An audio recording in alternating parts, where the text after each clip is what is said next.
All right, lady. Today we have a special guest in cultivating her space. She's the type of guest where you can literally look at her photos and she makes you want to smile. Okay. Her smile is absolutely contagious. I can literally feel it from her photos. So you got to go out and check her out on social media so you can also get that same feeling. Okay.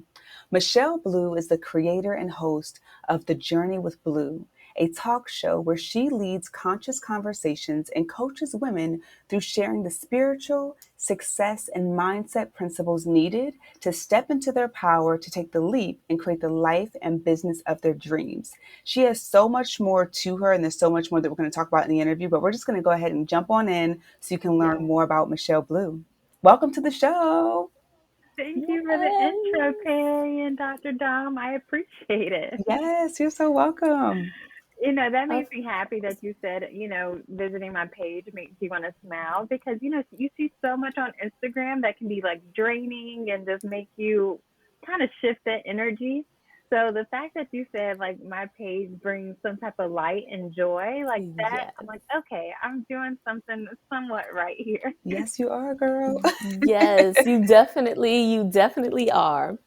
Thank And you. so we are going to start off with our quote of the day, which Michelle, you will definitely find familiar. It's one of your quotes. Um, so the quote of the day is: "There is so much power and growth in the journey. It's definitely not perfect, and sometimes not pretty, but that's what makes us level up and become better versions of ourselves. You've got this." I didn't even realize I said that, but that sounds like something that I said. I think I wrote that in the caption. I think that was like hidden deep into something. I never have pulled that out to make it a quote, but I appreciate that. I like that. Yes, we are usually intentional about finding the things that our guests say for themselves. Like, we try really hard to use your own words, and we want our listeners to take your words and tweet them out, post them on Instagram, like really capture your gems. And so I'm glad that you are pleased with our selection. And so I know that you said like you have that deep in something, another document, right? But when you hear those words being read to you, what comes up for you? Does it jog any memories about what fostered the thought process behind coming up with that quote? Yeah, I mean, it's been literally the last, what, 8 years since day one of this journey, right? I think it really encompasses all of that. There's so many moments. I started my first business immediately after college, so I had no clue. So that was like one of my first major jumps in life, and so those feelings crept up and were relevant then, even to now when, I was shooting the third season of the show, which is what I think I was referencing at that point. And that was another moment in my life where I felt like this was so huge, right? And I was scared, and I'm still scared, right? And so it's one of those things that doesn't get easier. But you do have to listen to your truth, and you have to follow your truth, and you will stretch, and everything will come and support you in what you need along this journey. So it could have been relevant 8 years ago till today. But yeah, that definitely stands true. That's so beautiful, and it's so sobering to hear you speak about the realness of the journey, because I think a lot of times folks, they see you on social media, right? Or they might see this person on social media and they just glamorize that person's life. Like they see the highlight reel and assume like, oh, they're better than me, or they're smarter than me, or they got it all together, or they face no fear. But just hearing you say that, it's like, oh, like a breath of fresh air, to know that we can all feel the fear and do it anyway, and it's okay. So thank you so much for just sharing that and being so transparent. Now, you talked a bit about what we want to ask you about next. Now, most of us, after graduating from college, we are looking forward to our new job, or we are embracing our gap year. But not you, Michelle. At 22 years old, I think it was 2 weeks after you graduated, you and your best friend started a luxury scarf company with an amazing mission. Can you tell us about the company and also some of the most valuable lessons you learned from taking that leap? Because that's huge. It is huge. It is also crazy. But that was my life. That was the path that I chose. There went. It was a lot of time and prayer and thinking that went into that decision because I mean, like you said, most people don't choose that path, right? And most people are not presented with that path in school. I went to the University of Georgia. I was in the business school, and so everything was focused around doing well, graduating, getting a job, continuing and climbing the corporate ladder. And I realized I was like, that's not what I want to do. 2 years prior to graduation, I had gone on a study abroad trip to Ghana, and I went to learn more about the textiles and culture. But we also did a lot of outreach. And so one of the programs we went to, I was able to meet some really amazing girls that I completely fell in love with them, their spirits, their stories, but really just, their desire to have an education, to provide a better life for themselves and their families. And I was in a place, I left that asking, what is my part? What can I do? I was a college student, so I'm broke like everybody else, so it's not like I was just sitting on any cash. But, I knew that with that new sense of awareness that I had to act, that I had to do something. And so that's where the conversation with my best friend started. And we're like, okay, well, whatever we do, it needs to be bigger than us and bigger than our bank account because if we're giving based off of that, it's not going to go far. And that was when we came up with the idea of starting the scarf company. And from there, tuition, a percentage from all of our sales sponsored tuition, books, supplies, and uniforms for the girls in Ghana to continue their education. And so there was a book that one of my friends gave me called The Dream Giver, because he knew I was like heavy in thought. Like I wasn't going to any career fairs. Like I wasn't sending out any resumes because I was still on edge. I was like, I don't know what to do. It's like you literally come to this crossroads of life. And he gave me this book called The Dream Giver. And I was reading it in my dorm one night. And I always butcher this story, but it's so good because it's about this boy named Ordinary that lives in the land of nobodies that was given a dream. And so, he wants to go out on this dream. But of course, everyone in his land of familiar is telling him, we don't go beyond this land. We don't do different, right? Like it's scary beyond this point. You could fail. You could, we don't know what could happen. And, he realizes like the dream giver gave him this gift. And so it was given to him. And so it was up to him to bring it forth into the world. And so he started off on this path, started out in this journey. And of course, he did hit the roadblocks, right? The fear started to creep in, the failure started to happen. But right when he was about to give up and go back to the place of familiar in the land of order, in the land of nobodies, faith came and helped him finish along the journey. And so at the end of this, I'm like crying. I'm like in my dorm room, like, I don't want to be Right, ordinary, living in the land of right. nobodies, you know? And so from there, I was like, I have to go, because it's like, what do I have to lose? I'm not going to be like homeless. I was like, my mom, Virginia, will at least give me somewhere to live always. I didn't have any school debt, thankfully. So it's not like I had anything looming over me. So that was a huge blessing. Not married, I don't have kids. I'm like, why not? So I decided to take that leap. And one thing I've realized is that, I can live with failure, but I can't live with regret. And so I continue to base my decisions based off of that. Like, just go for it because, yes, the failure hurts, but the regret weighs tons. Wow. Wow. Okay, wait.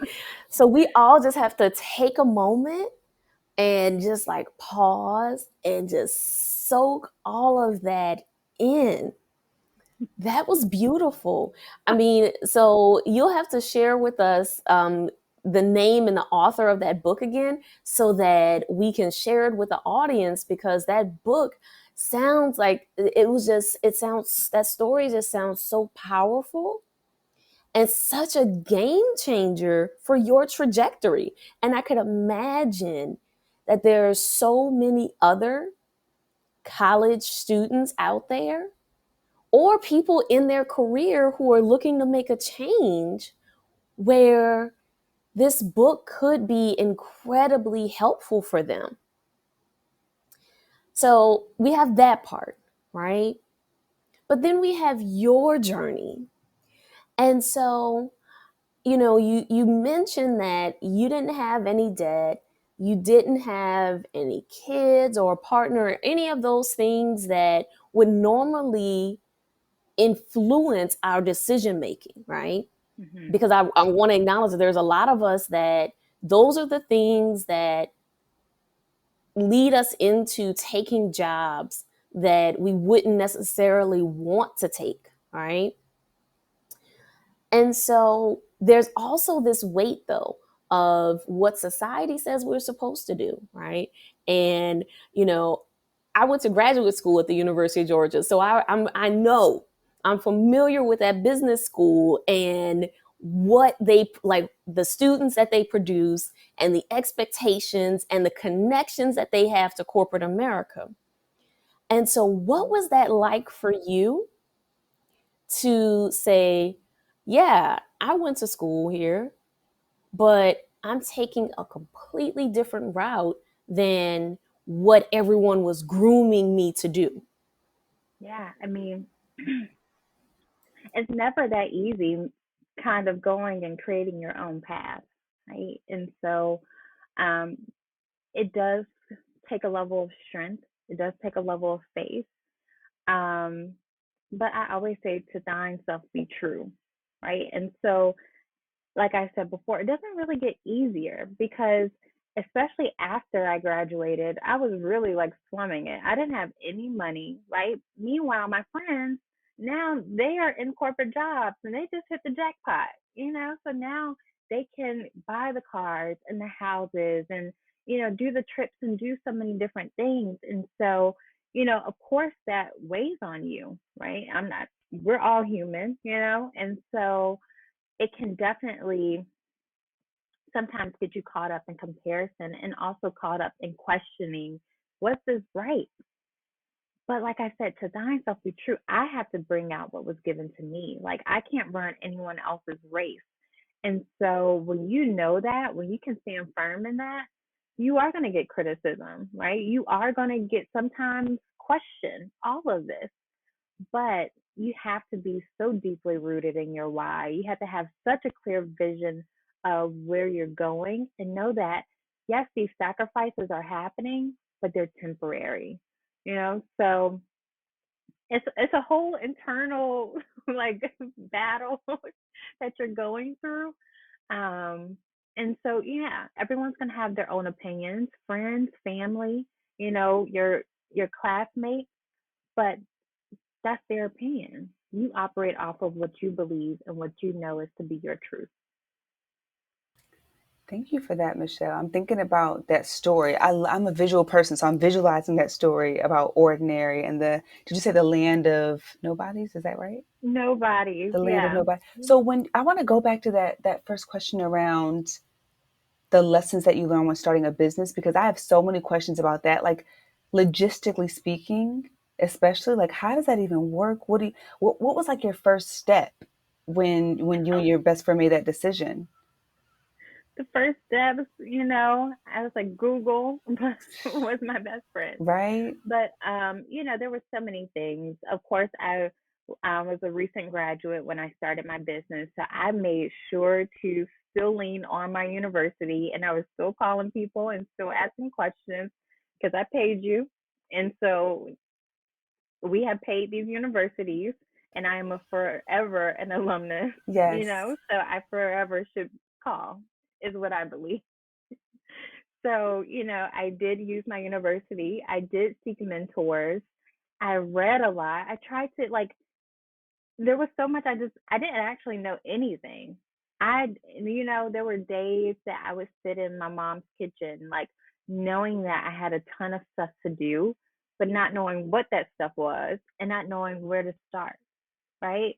But you really like slowly just start putting together the pieces. And so, like I said, Google is a great resource, just start researching things, reading things, start connecting with people who are in your space, but also people who may just be further along in different industries that may be able to guide you and provide you with some perspective. So, first steps was like just figuring it out. Like, okay, how do we do this? There's no blueprint. You are literally building it from scratch. There's nothing, that you can go off of. There's no model of like X, Y, and Z do exactly this. You really are figuring it out from scratch. That's amazing. I love that you also shared free resources. So it's like tap into your network, right? You pay that university all the money. Just because you graduate doesn't mean that your relationships and the network is severed. Like tap into the network, reading. I love that you also mentioned doing the work, because I think a lot of times people will go out and they're like, oh, I need a mentor. I need someone to help me. It's like people can't really help you if you're not helping yourself already. And it sounds like you were on the path to helping yourself, but also getting support from those that you had a relationship with. So I think that is super helpful. Yeah, I mean, people love to support things that are already in motion, right? Yes. So there's already an energy around it. They can, already get behind that. They see the momentum, they Mm. see your passion for it, right? And I'm not willing to risk X amount of money or my time and my resources to do something. How can I have that expectation of someone else? And so, I was all in. I was over 100%. I was 1,000% in, and I think people were able to see that obviously from the time sacrifice, the money sacrifice, but also the passion and the heart was felt as well. And so, thankfully, I was able to attract a lot of amazing people very early on in my journey that were able to give me some wisdom and insights.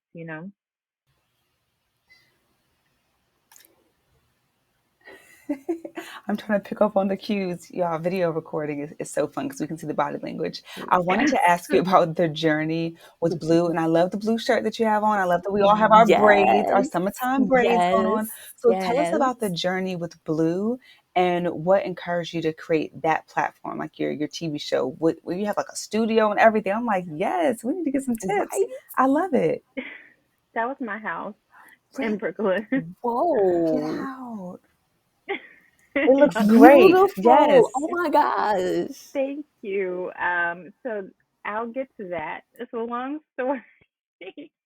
But the journey with Blue, so like I said, so I was doing my business, and when I graduated years ago, entrepreneurship was not like the thing that was being talked about. So again, when I decided to go on this path, everyone thought I was crazy. Like, what are you doing? How are you going to make money? And I'm like, I have no clue. But over time and over the years, entrepreneurship became the it sexy thing to talk about. And you saw, the entrepreneurs showing up on Instagram and the Lamborghini getting off the private jet. And I mean, also from my perspective, I was so much sharing the highlights of going to Fashion Week, doing different magazine features, commercials, all of that. But I was like, that's actually 2 to 3% of my reality as an entrepreneur.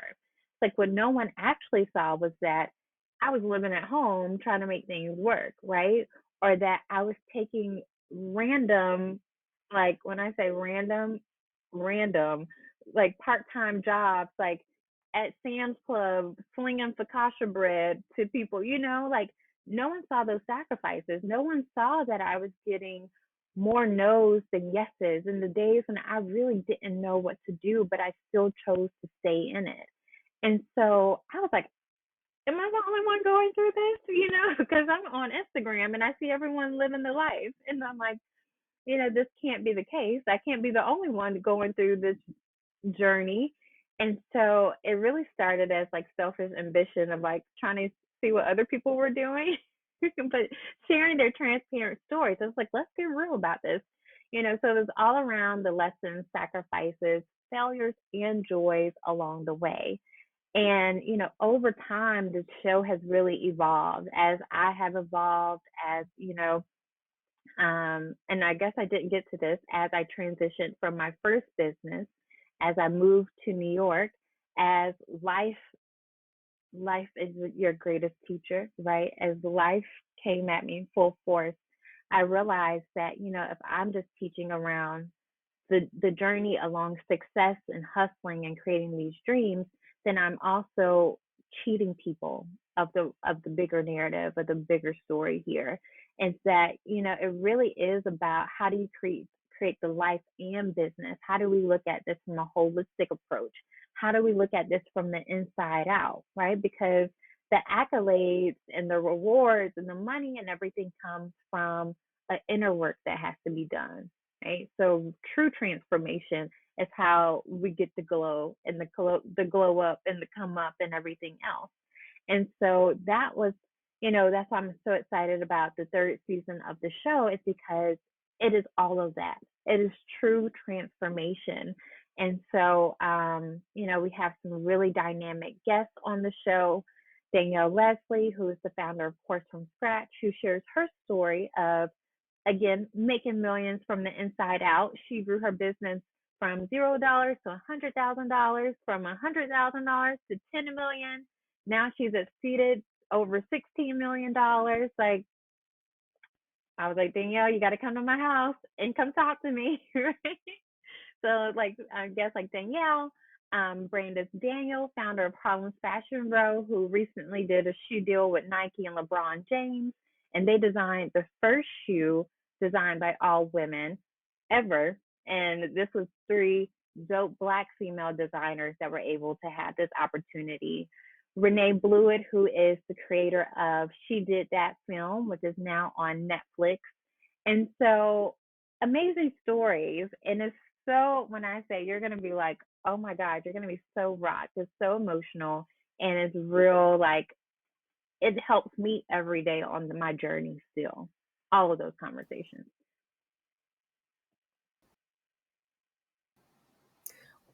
Sorry, my mic did not want to let me come off mute to just say how excited I am for you and these upcoming guests that you have. And so when you think about, because I love what you said about how each season represents a different phase and stage in your life, right? And so when you reflect on all of your guests that you've had on and all of the lessons that you've learned, who has been your most surprising or interesting guest? Mm, that's so hard because, especially with season three, this lineup was all amazing. Like, it all shifts you and rocks you. So that's actually a really tough question to ask which one. Um, but I guess I will say Danielle, because so many people are looking at her story, and so many people just, in the work she does, and they're always thinking about, okay, well, what's the strategy? What's the marketing? What's the sales? Like, what's that, magic ad that I need to create to do this? And, all of that's great, but that doesn't really matter. And we really dive into, who do you need to be? Who do you get to step into each and every day, right? So, like, we're saying, who is, you know, $1 billion Michelle now? I step into that representation, into that identity now, not when the million and the $1 billion comes. And so this is a lesson that we can all, use and take advantage of in our everyday lives. We get to check, like, our ways of being.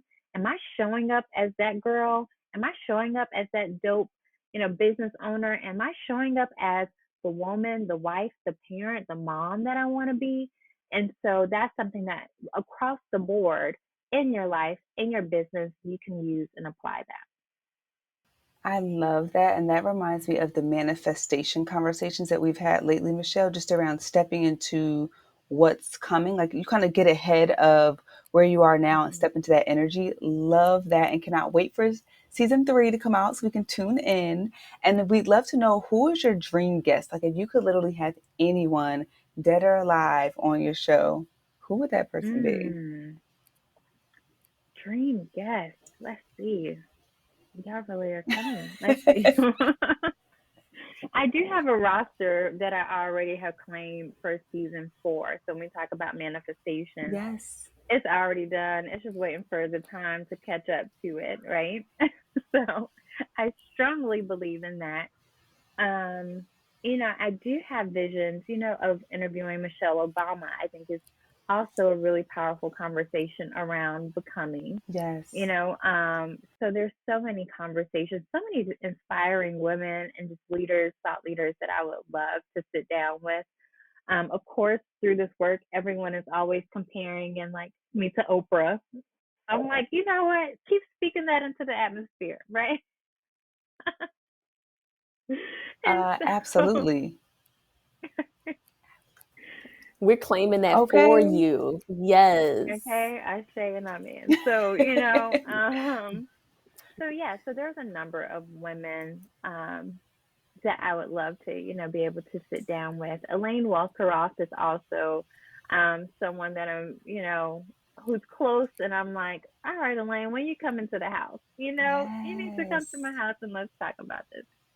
So, yeah, I think she would be great, especially coming off of her book, More Than Enough, and just talking about the worthiness, right? Because I think we all shrink because we are in that internal battle of like, am I good enough? Am I pretty enough? Am I smart enough? Right. But you alone are enough, right? You don't need Hmm. anything else. And I think that is a defining moment when we get to that point, right? But it is a journey, right? It takes a minute for us to get there. That is so true. And it's so encouraging just seeing other women that look like us having those conversations. So we are so Yes. excited for this next season. So, yes, we will be Yes. following you on social media so that we can learn more about when it drops.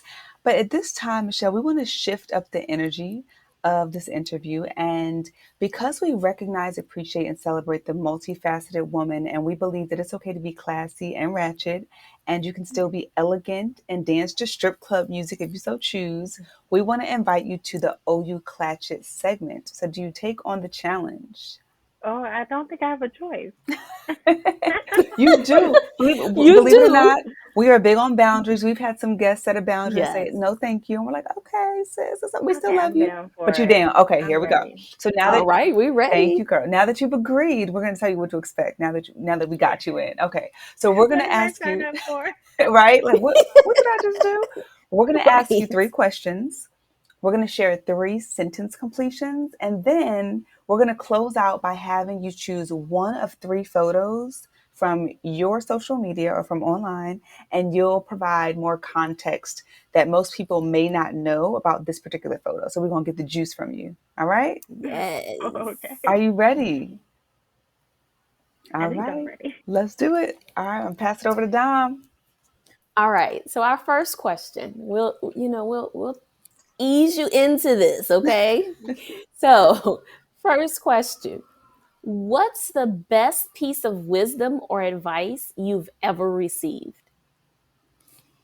Hmm. The best piece of advice and wisdom. Why is this so hard? And this was easing me into it. Yes, it's You're okay. like, this is gonna get harder. You need. um. Best. I'm so sorry. Now I'm like coming to a blank. The best advice or wisdom. One thing that I went through a program about this, but I also, have spoken with Brandis, like I said, who was on the show. And one of the things we talked about is play to win, right? So, Mm. like in this game of life, play to win, right? Go for it, go big. And also, one of my coaches, because I get so, I think we all, as we're on these journeys and building these dreams, we have so much pressure on what we're creating and reaching these goals and the success. And it's like, really, it's just an adventure. So it kind of goes hand in hand. Like, play to win is because it's just a game, right? Like, it's just an adventure. It's just fun. Like, you're not going to get on the court to lose, right? And but you're also getting on the court to have fun. And so I think those kind of go hand in hand. So play to win and life, business, whatever it is, it's just an adventure. Have fun. Yes, I love it. We love to have fun. And that takes us right into the next question. I just have 4 words for you, okay? Michelle, you gonna twerk or two step? That was so funny because I was just thinking the other day, I was thinking of a caption and I was like, I am such a drink and a two step type of girl. Like, Ain't nothing wrong with a drink and a two step. Yes, I Okay? love me all that. day. I Yes. am like, I am that chick. Hmm. Okay. I don't, but one day I'm been in the gym, so we may have some twerking in the near future. We see the Michelle Obama All arms, right. girl, okay? We We see the got Michelle you. Obama arms. Yes. Yes. Them arms coming through. Yeah. All right. So, speaking of hitting the gym, that means you getting ready, right? Physically getting ready. Now, what's the sexiest item you own? Mm. See, Mich- I'm hitting the gym because they say, if you stay ready, you don't have to get ready, There you right? go. There you Exactly. go.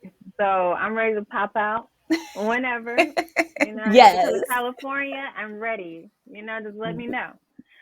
One of the sexiest things that I own, I think is so important for me. I think sexy like comes from like your shoulders and backless, like very subtle. Like Ooh, give them a little yes. peek, give them a little bit. And I love dresses, so I do have a lot of dresses that like are strappy, maybe like a deep V. So that is my thing. I love like a subtle, sexy type of dress that just like clings and hits. You know. Hmm. Okay, I I see. see. I I love see. it. I love it. That's Mhm. so perfect. The subtle sexy. Now, Yes. Yes. we're going to transition into the sentence completion. So, one question or topic I wish people asked me about more often is So one thing I have to do better. Am I only supposed to say one word about this, or like no. it's supposed Yeah. okay? You So say I have however to do much. better with sharing a little bit more of my transparent story, right? So like how I briefly mentioned how like I took on all these random jobs, like working at Sam's, slinging Yeah. focaccia bread and the pizza out, like I was that girl giving samples. Most people don't know about that. And so I think it's really important for me to start like sharing that part of my journey, so that people can ask those questions. Like when they're in those places and those places where it doesn't seem like any hope, right? Hmm. Yes. So that they know, like, okay, ask that.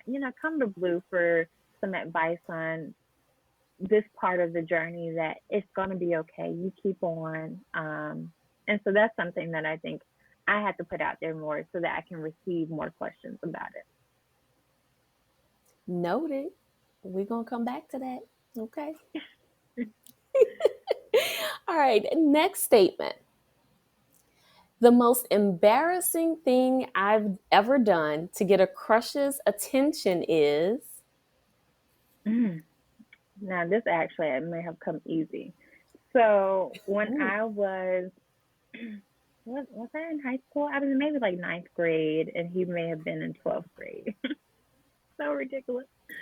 And so, I had one um, of them too, girl. It's Yes, okay. right? The right. seniors, girl. So Mm. Yes. we were talking, and he gave me his number. So I'm already like, oh, okay, like I'm excited, and I'm like calling him, like, and I keep going to like getting like this song come on. So I'm assuming that it's going straight to voicemail. I'm like, why is this phone off, right? And I call like back to back several times. And of course, at that time there were playback, ringback, Oh, yes. I forgot about Yes, those. right? girl. Yes. Me too. In Oh. that moment, I forgot that it was a ringback and not his voicemail. And I was like, dang, like when he called me back, he was like, yeah, I was at work. And you were like blowing me up. And I was like, you were getting those calls? You were Oh, You got all those? you got all of them? Ooh, oh, that's a good one. And you came up with that off that the top from high is. school. That was good. Yeah, I don't Yes. have many recent crazy stories because I mean I had to learn really quickly to do Yes. some of them. Yeah, yeah, girl. I feel you. Well, what do you love most about yourself? I love I'm all for the adventure, and that can be anything. It can be going to a random club. It can be going somewhere I've never gone. It can be jumping off a cliff. It can be starting a business and having no clue. Like, I'm really down, like I just love it. And I love, it's just, I don't know, the race, the exhilaration. I don't know what it is, but I'm just like, why not? Like, why won't we go? Why won't we jump? So I'm always that friend that's like down for the ride, down for the shenanigans.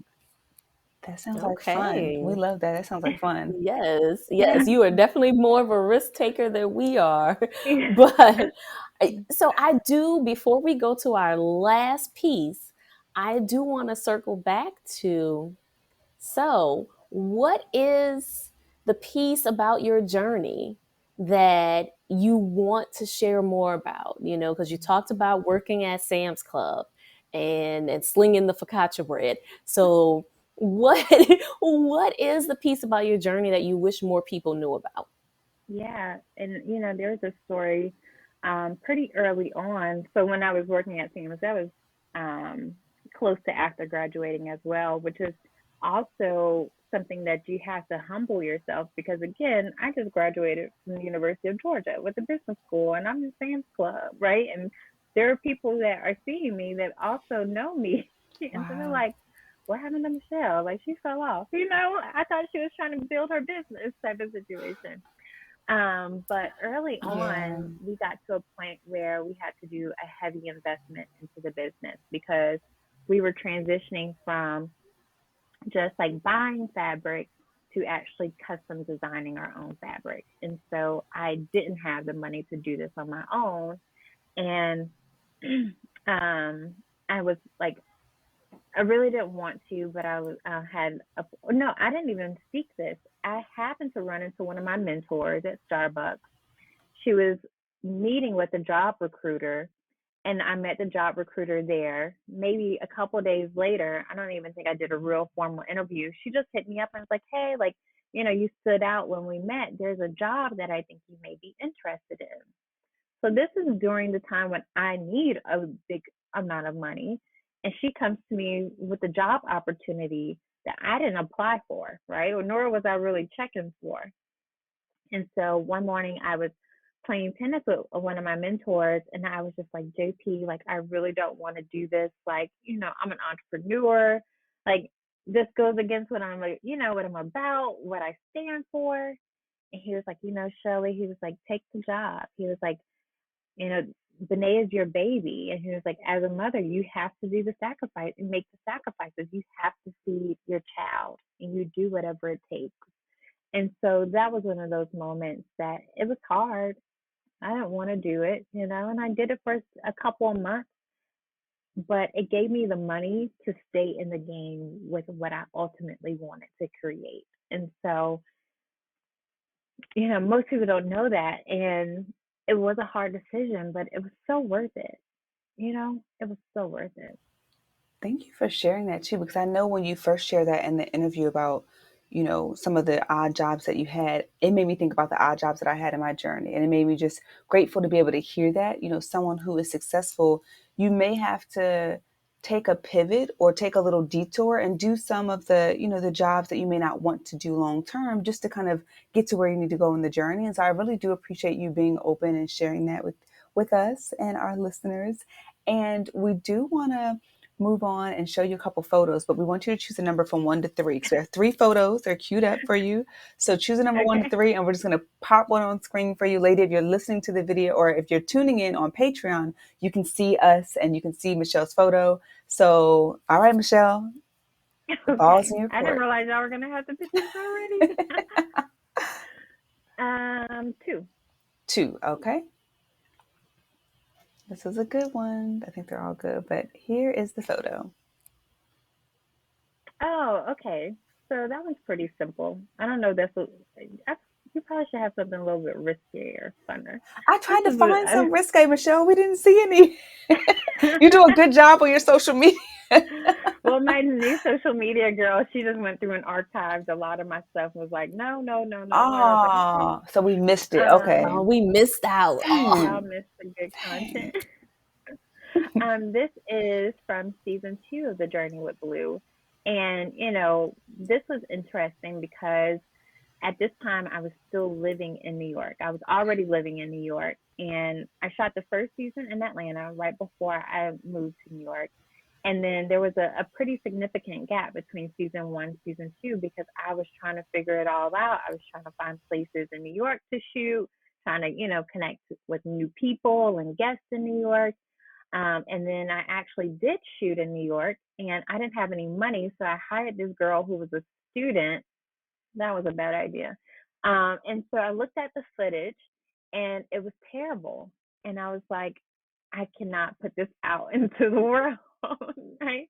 So I had already invested some money, but I was like, I just, it's going to have to be a scratch. And I was like, I'm just going to have to go to New York. I mean, excuse me, go back home to Atlanta and go with what I know and still make this happen. And so that's what I did. I was like, by all means necessary, the show must go on.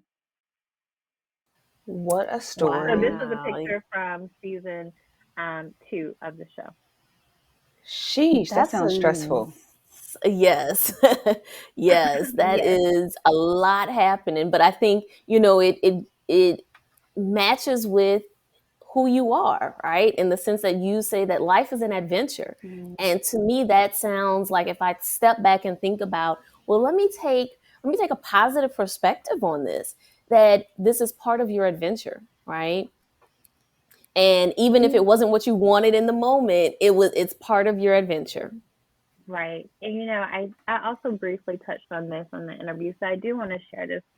Is So that was season 2, and then the beginning of this year, 2020, I knew that I had to shoot season 3, and so I was excited about that. Didn't quite know how I was gonna work it out, but I knew, like, okay, this is the year I'm gonna actually shoot it in New York. And so shortly after, we know what happened. What happened? Mm-hmm. The world shut Hmm. down. We hit Yes. a global pandemic. And so now my dream and vision of shooting season 3 is like shot, right? Yeah. And Yeah. everyone is like, well, Michelle, like, just shoot it via Zoom, like, do virtual conversations. And I was like, no, like, that's not, I wasn't feeling that. That was Yeah. not my Yeah. vision. And so, like I mentioned, I had just moved into a beautiful brownstone in Brooklyn. And with me being in Atlanta temporarily, I had a place that I wasn't living in. And so I was like, I have to give this up because this is just a financial burden. Everything's in my name. If anything goes wrong, it comes on me. So I was like, I have to give it up as much as I hate it. Hate to have to do this. And I was leaving December 1st. The last 2 weeks of November, I shot the third season of The Journey with Blue in my living room. The last 2 weeks. Wow. And so as I'm packing up everything that, my life, and preparing to move, being basically forced out of my place, being forced out of the city that I really wanted to be in, I was like, I'm still going to create what I want to create out of this time and Yeah. out of this moment. And so it was emotional. It was really emotional, but Yeah, I can imagine. I did it. And so I was thankful that I was able to call these dynamic women and say, come to my house, sit on my Right. sofa with me in the middle of Yeah. a pandemic. And they still were able, still willing to do that. And I'm Yeah. so gracious that they took the time, that they all came. They didn't give me any pushback, they didn't give me any questions. Um, and we were able to make Yeah. magic happen. That is incredible. And I feel like there's a new slogan of Michelle can do anything in 2 weeks. There's a theme with you in 2 weeks Yes. here. So I'm like, you may have to, that may have to be Yes. another project. Michelle can do anything in 2 weeks. Lady, we just I appreciate prefer you. more Right, right. Like I prefer, Yes. like not that kind of adventure, right? Lady, Right. we appreciate you so much. We just want to thank you for your time, your energy, and your expertise. Yes. And we'd love for you to tell our listeners where they can find you and what to look forward to with your brand. Yeah, so I would love for the ladies tuning in. If you found any level of inspiration, light from this conversation, I would love for you to follow me at the Michelle Blue, THE Michelle Blue on Instagram, as well as thejourneywithblue.com. So we have season 3 coming. It hits September 13th. I'm doing a launch party in New York and in Atlanta because, again, why not? Oh, Why not? Why not, right? So, launch party, watch party in New York and Atlanta coming up in September. And, I'm also coaching women in, stepping into their dreams, right? Taking the leap because we all have something that's on our heart. But so many Yes. times we are so stuck in our head, we're so stuck into our negative and limiting beliefs of why this can't work or why not you, and not having the confidence or the plan to actually make it happen and bring it to reality. And so I will also be releasing my coaching program, Taking the Leap with Blue, this fall as well. So stay tuned. Yes, that is so, yay. so exciting. So, we have an amazing audience of Black women across the globe. And, you get the vibe from just engaging with Terri and I so far and the mission of our work. And so, who do you think we should interview next? Mm. And would you be open to making an introduction? Let's see, who should you interview next? Y'all are really putting me on the spot these days. Let's see. We're trying to bring you on an adventure, Michelle. This is an Yes. adventure. This is definitely an adventure. There's so many people. Another great conversation that I had was with a lady. Her name is Cara Stevens, and she is frugal, also known as the frugal feminista. But we had an amazing conversation around healing your relationship with money in order Ooh. to attract more money and abundance in your life. And so she's Ooh. great. She also writes a column on in Essence as well. Tiffany Budgetnista, the Budgetnista, did a forward to her book. Mm-hmm. Cara would be great. And then I'll give you Okay. two. Okay, thank you, Right? So girl. Ooh. I'll give Okay, you the we next love it. another guest on my show. Her name is CK Sharkana, and she is a writer at the New York Times. She's a love journalist at the New York Times. And one thing that, regardless of like wherever I am in the world or whatever this, um, anyways, all women are always like having questions around relationships and how to Right. navigate relationships. And so she is a love expert who gave some really clear and tangible advice on, again, attracting the love into your life. Who do you need to be to attract love and relationships into your life? And so I think that's something that's really key. Again, because it's not just about the business, it's not just about the money. I'm like, is my money gonna hold me at night? No. So like, okay, let's work all of this stuff together. It all works Yes. together. And so she also would be a great guest.